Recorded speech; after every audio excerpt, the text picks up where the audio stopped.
If you're not getting as many clients as you want, I'm gonna break down the math for what your acquisition should look like, and then also how to fix what's broken. So getting new clients, it is very formulaic. It is pretty much a math equation that as long as I understand what each one should be, I can figure out what I need to fix so I can get as many clients as I want every single month. So if we're looking at this kind of like the acquisition equation, we have our new clients here, which equals essentially your book rate times your show rate times your close rate. Now, we're not gonna talk about volume here, but I will say on a baseline, I want about 150 to 300 leads per month for my gym or studio. If I'm using paid ads, organic, whatever, I just gotta make sure I'm generating enough. So that's the volume I get. That's kind of the sweet spot that I like, depending on the type of gym that you have and the stage of where the business is, so that we can actually grow or maintain. Now, let's say I'm getting the volume or whatever, and I'm trying to figure out what is broken, or you're trying to figure out what is broken before you go ahead and scale up, then I'm gonna be taking a look here. Now, to get new clients, whatever that number is gonna be, so let's say it's just gonna be X here. So if this is working, I should have about 50% of my leads booking appointments. Of those that booked appointments, 50% showing up. Of those who showed up, I should be closing at least 50%. Now, I put an asterisk, especially on the close rate. Ideally, I actually want this to be 70% or more. Like they're walking into your gym. They've already done the hard part. They are there to buy, as long as we don't screw it up. When I take a look at this, of what I'm trying to fix first, I want to see where is going to be the biggest bottleneck. And then I'm just going to do the math to figure out what level of growth it's going to give me. Now, you're potentially saying, hey, I want to have more people book and I want more people show. Fantastic. So do I. Let's get this to 60 to 80, 90%. And you can do that. But that being said, if I have this around 50% across the board, then I'm going to be profitable on my acquisition and I'll be totally fine and I can scale this like hell. I can just keep spending more money as I consistently improve. Now, usually the reason it's 50% is like, again, I want to have 40 to 60% booking, 40 to 60% showing. That's what's going to tell me that I have a healthy system set up. How do I identify if any of these are too low to where they need to be and how I can go ahead and fix it? So if your book rate's an issue, one of the first things I'm gonna look at is the offer. Do I actually have an offer that my ideal client has a desire for? So a lot of times if my book rate is low, because we'll see a lot of clients that come to us, their book rate's like 10%, 20%, 30%. A lot of times I'm gonna take a look and be like, cool, is the offer actually what my ideal client wants? Like they're going to then opt in and want to continue through the funnel, which is going to be really important because there's another thing that I look at that's only going to get harder and harder with a lot of the changes that have happened. So if my offer isn't desirable, then yeah, they're not gonna actually want to book an appointment. On top of that, below that offer, I'm also gonna look at the ads. Are the ads any good? So am I putting something out there where again,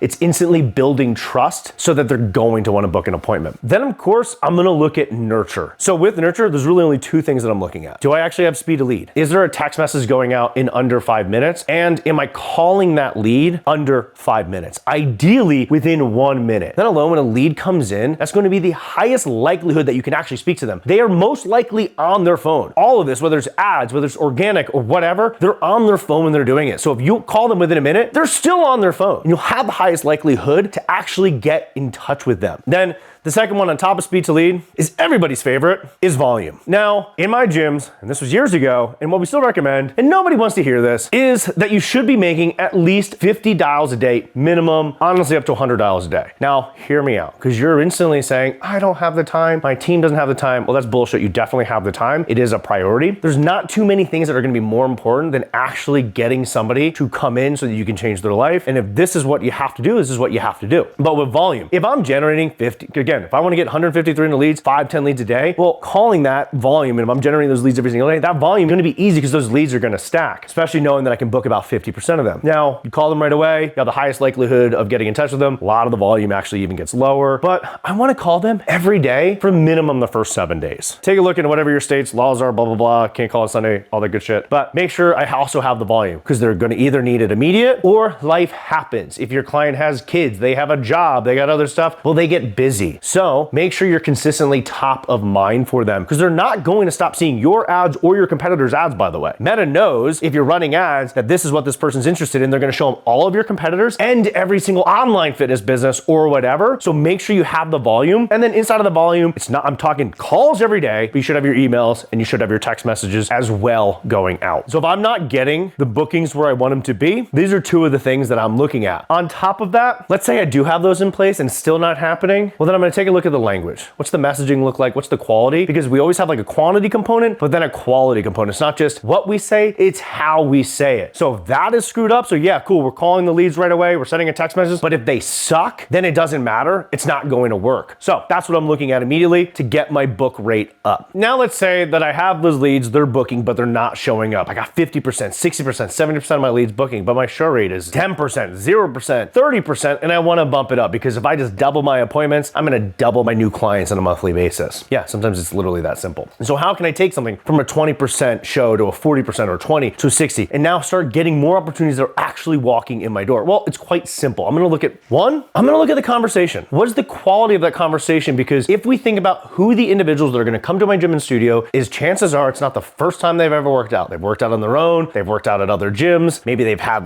been to boot camps, or they've been a semi-private, or they just have a regular gym membership. And frankly, they're going to your gym because nothing has worked consistently or in recent times. So they've been burned just like you, and they might be skeptical. So I'm gonna look at the quality of the conversation that we have when that appointment was booked. And whether they book on their own, I'm still gonna have a conversation, because let's say somebody does book an appointment and they're not a good fit for my gym. Well, I'm gonna let them know so they don't actually come in. Same thing is whether this person's booking or I'm having a conversation via text or phone call, what is the quality of this? I'm going to find out what their problems are, what their goals are, what they need. I'm gonna create urgency and all that good shit inside of there. I'm gonna create value in that conversation. But this is usually one of the most important things that I find if my show rate is low, is the quality of the conversation that we're having with the prospect before they actually come in. If I don't talk to them at all, well, yeah, you probably have a low show rate. If I do talk to them and it's all about me, the business, how great we are, and nothing about the prospect, well then yeah, they just think you're like everybody else who's already burned them and robbed them and all that stuff, so they're not gonna show up. Now, of course we have the conversation, but then sometimes it's just the simple tech. Is the tech, and when I'm talking tech, I'm talking like the confirmation sequences in place. Do I have the proper email and text sequences that are going to them to remind them? If you're an adult, you probably have responsibilities, work and family, life comes at you fast, so that I'm gonna make sure that I'm not going to forget. And I have wicked ADD. In fact, I have ADHD, which means things change pretty damn quickly for me. So I wanna make sure that I have the confirmation sequences set up in place where they're getting an email and a text message immediately when they book, and then also an email and a text at least 24 hours, 2 hours, sometimes 1 hour, and then 10 minutes or 30 minutes before their appointment, so that they actually remember to show up. And then the final thing here is the value. Now, if you have a great conversation, you're giving them value, so it kind of like hits two birds with one stone. But I'm also thinking about the values. Yes, I have my confirmation sequences going out, but what is actually going out in them? What am I giving this prospect that's going to get them excited to want to show up? What can I also send them that will help pre-sell them, so when they do come in, it's going to be a lay down sale? So I'm going to take a look at what are all the assets that they're getting before their appointment. And from there, I can either figure out which one is going to give me the quickest bang for the buck, and then what can I start building out over time, and then start looking at the data. But if we have these in place, that's where we're gonna get a show up. Because frankly, when this is here, the reason people aren't gonna show up is if we just think about them as human beings, is they feel that all you're gonna do is just try and sell them and care about yourself and not about them. And what I really wanna make sure is I want my prospects to understand that this is a benefit for them and actually going to help them finally solve the problem that they're looking for help for. And finally, close rate. Now, we want a minimum of 50% of the prospects that are coming in to sign up, but ideally it should be 70 to 75% or higher, even if they were strangers 48 hours ago. So if this isn't happening, here's a couple things that you can do to increase your close rate. A lot of gym owners like to just wing it. When somebody comes in, they think they're fantastic. Now, I personally love a consultative sales approach, and I can do this without them ever trying a session, or if I am doing, let's say, a session or an assessment, it's still going to be consultative, but I'm still going to have a process that every single person that's selling does every single time. Now, we use the no selling sales process because I want to make sure that my prospects, when they come in, understanding that I'm focusing on helping them, because I believe helping, not selling, that's the process that we're going to use. And when we do that, it makes the sign up, no matter what your price point is, a no-brainer for them. So I want to make sure that I'm using a repeatable process. I'm not just winging it. Now, if I'm struggling to close people, I look at sales being, my process being really simple. There's only real 3 steps in it. I have my intro, I have my discovery, and then I have my pitch. Now, discovery is where most gyms are lacking, because they'll go right in. It's all about them, the business. Hey, let me show you this. Here's how great we are. Here's all these things we're going to do. Here's this fucking price sheet and all that stuff. Instead, I want to take time to understand what the prospect is looking for help with, what their problems are, what are the things they've done in the past, what success looks like for them. And I'm going to take them through that discovery process, because really the sale is actually made here. So a lot of times, just improving your actual discovery process, even if you have a shitty pitch, just fixing this discovery process process will get them to sign up and will increase your close rate. And then finally, if you're not getting the sales that you want, a lot of times it comes down to the person actually doing the sale. Now, inside of the model that we teach gym and studio owners is we're gonna have full-time employees. I'm not gonna have a bunch of part-time employees. I'm not gonna try and have a high schooler or part-time college person or somebody who doesn't really care try and sling a high-ticket deal or a membership where they might have to handle objections or anything like that because they're just gonna fold and they don't really care. A lot of times it's actually just the person, because you need to have conviction and you have to give the person hope and get them excited that whatever they're gonna be buying is finally going to change whatever their current situation is. You know, so a lot of times it's the wrong person where they don't have the conviction, they're not comfortable with sales, so you gotta train them up, you gotta get them good, or you just gotta have somebody else actually doing it, which depending on the stage of your business, that might actually be you. But eventually we can get you out of it. But these are the three things that we're gonna look at as far as the process, discovery, person, and I'm gonna give you one more bonus here, which is actually the pitch. Because when you structure your pitch properly and you do a good discovery, it becomes the logical step, because sales, all sales is going to be emotional. And now I'm just logically showing them how my program, my gym is going to get them to their goals and makes it a no-brainer. So if I take them through the actual pitch, which I'm gonna cover like the deliverables and then our process, and then I'm gonna have a very, very simple price reveal. Once I get all the buy-in, then it becomes a no-brainer. I'm able to close without objections and not have to worry about it. But I can have an amazing pitch, but the wrong person, and it doesn't matter. I can have an amazing pitch, but a shitty discovery, and it's gonna be okay. If I'm having a decent pitch, but no process, well, then it's not gonna be repeatable and you're never gonna be able to get out of it. So we always wanna take a look at what is going on inside of the sale once they actually show up to increase it. But the cool thing is, honestly, if I have a 40%, a 30%, and I have a 30% close rate, well, there's gonna be nothing bigger that's gonna grow the business from taking it 30 to 60%. The other interesting thing that I look at is when this is too low, I actually do not wanna increase my book or show rate because I can't close anybody. I'm just wasting opportunities. I don't want more people coming in if I can't actually close them. So this is usually the area that I'm gonna go to first when it's not where it needs to be, which is a baseline of at least 50%. You know, if I have this going on and my lead cost is anything decent and I have the volume, well, there's no reason that you cannot hit your growth goals inside of your gym.